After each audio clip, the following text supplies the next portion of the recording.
Siang ini hujan kembali mengguyur desa tempat tinggal Intan. Beberapa minggu ini memang sering hujan. Langit mendung dan tetesan irama hujan yang menenangkan membuat penduduk desa berlindung di atap rumah mereka masing-masing sambil menikmati aroma tanah yang basah dan segar. Kebetulan hari itu Intan libur bekerja. Dia bercengkrama dengan sang nenek di ruang tamu sambil meminum teh hangat dan memakan ubi rebus. Sayup-sayup terdengar teriakan anak laki-laki yang bernama Ari. Rupanya dia sedang bermain hujan di depan rumah Intan. Dia melompat-lompat dengan riang gembira. Setiap kali dia mendarat dari lompatannya, percikan air terbang ke segala arah. Ari pun tertawa dengan riang gembira. "Ari, anak soleh, ayo pulang nak, mandi nak," ucap Kak Santi pada anaknya dengan suara setengah berteriak tapi dengan nada yang lembut. "Sebentar lagi ya Bu, Ari masih ingin menikmati air hujan dan bermain-main di sini," ucap Ari sedikit merengek kepada ibunya. "Baiklah, ibu kasih waktu 10 menit lagi ya. Kalau ibu memanggil Ari lagi, Ari pulang ya, lekas mandi ya nak," ucap sang ibu dengan lembut pada anaknya. Selang beberapa menit kemudian Intan memanggil Ari. "Ayo Ari sayang, mandi di rumah sini yuk. Sama Kak Intan yuk, dimandiin kakak Intan yuk," ucap Intan kepada Ari, anak kecil yang masih berusia 3,5 tahun tersebut.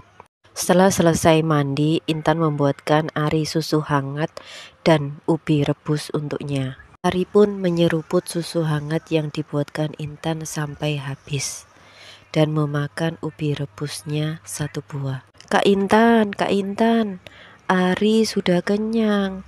Sekarang Ari pengen pulang ke rumah," rengek Ari pada Kak Intan. "Ya udah, ayo Kak Intan antar pulang ke rumah. Kak Intan gendong ya Ari ya."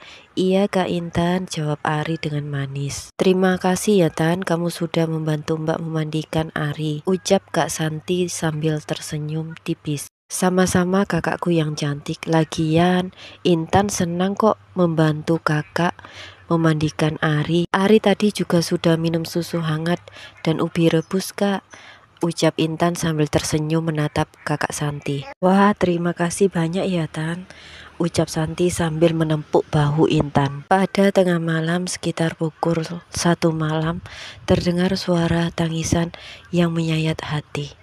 Rupanya Nenek Surti sedang menangis terseduh-seduh. Nek Surti memang kelihatan kuat dan tegar di depan Intan, tapi nyatanya dia tak memungkiri bahwa dia kerap merasakan kegundahan hatinya. Dia masih teringat jelas akan kepergian anak satu-satunya dan menantunya dalam waktu yang bersamaan dalam kecelakaan maut yang dialami mereka. Pasti semua orang akan merasakan sedih kalau ditinggal orang yang paling tersayang, terutama anak mereka. Pencarian jenazah pun berlangsung sampai 3 minggu. Akan tetapi pencarian tidak membuahkan hasil seperti yang diinginkan. Tim SAR tidak berhasil menemukan jenazah para korban kecelakaan kapal tersebut. Keluarga yang ditinggalkan hanya bisa berdoa agar mereka diterima di sisinya. Sayup-sayup suara tangisan Nenek Surti terdengar ke gendang telinga Intan. Intan pun mulai mengerjapkan matanya pelan-pelan. "Nenekku yang cantik, kenapa sih kok menangis malam-malam gini? Apa nenek ingat sama ayah sama bunda?" ucap Intan dengan lembut sambil memeluk tubuh sang neneknya. Setelah beberapa menit, Intan melepas pelukannya dan mengajak sang nenek untuk sholat di sepertiga malam. "Nenek, ayo kita sholat tahajud yuk, kita doakan ayah dan bunda supaya mereka tenang di sana," ucap Intan dengan lembut sambil memegang tangan sang nenek. Intan pun menuntun neneknya berjalan menuju kamar mandi dan mengambil air wudhu di sana. Wanita berbeda generasi itu pun menunaikan sholat di sepertiga malam dengan khusyuk, menumpahkan kegundahan hati, keresahan, dan kesedihannya pada Sang Rob. Dengan cara itu ketenangan hati kembali diraihnya dan sang nenek. Selesai mengadukan semua kegundahan hatinya, mereka berdua bermurojaah bersama-sama. Selang beberapa lama suara azan subuh berkumandang. Mereka berdua pun menunaikan kewajiban sholat subuh. Mereka melaksanakan sholat subuh tersebut berjamaah. "Nenek, hari ini kita masak apa ya enaknya?" saut Intan kepada sang nenek dengan tatapan yang manis. "Gimana kalau kita memasak ayam kecap saja, Tan? Itu kan makanan kesukaanmu, ya kan?" goda nenek terhadap Intan. "Nenekku tersayang memang selalu tahu keinginan cucunya." "Wah," ucap Intan seraya memeluk tubuh sang nenek dan bergelanyut manja di tubuh wanita renta tersebut. Bagi Intan sekarang nenek adalah segalanya baginya. Nenek adalah dunianya. Apapun yang nenek lakukan, Intan selalu mendukungnya karena neneknya tidak pernah neko-neko. Setelah memasak dengan sang nenek, kemudian Intan bersiap-siap untuk berangkat kerja. Tak lupa ia memoleskan make up tipis, memoles wajahnya yang putih agar tidak terlihat pucat. Setelah selesai mempersiapkan dirinya, Intan pun bergegas pamit kepada sang nenek dan mencium tangan nenek dengan takzim. "Nenekku yang cantik, Intan berangkat kerja dulu ya, jaga diri di rumah.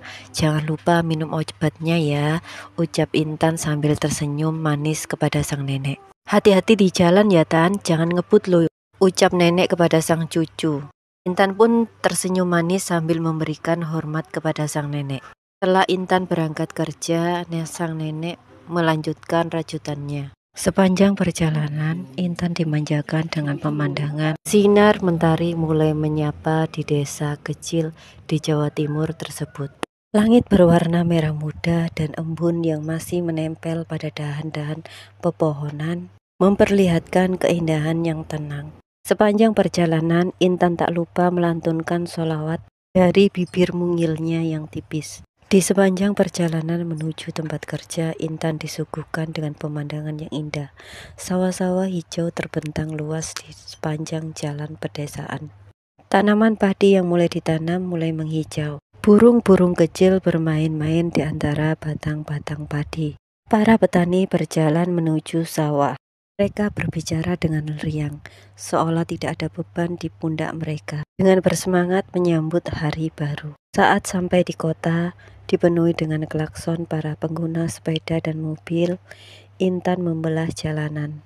Tepat pukul 6:30 pagi, Intan berada di pelataran supermarket tempat dia bekerja. Ia pun memarkirkan sepeda motornya dan masuk ke dalam supermarket. Ia lalu menyapa satu persatu pekerja supermarket dengan riang gembira. Senyuman manis tetap menempel di wajah Intan. Bagi teman-temannya, Intan adalah sosok seorang gadis yang periang dan bermurah hati. Di tempat lain, di rumah sang nenek, nenek ditemani dengan tawa riang Ari. Ari memang sering bermain di sana bersama nenek. Kadang-kadang kekean kecil terdengar dari mulut nenek melihat tingkah lucu bocah kecil tersebut. Saat ditinggal kerja oleh Intan, Ari memang sering bermain di sana bersama sang nenek.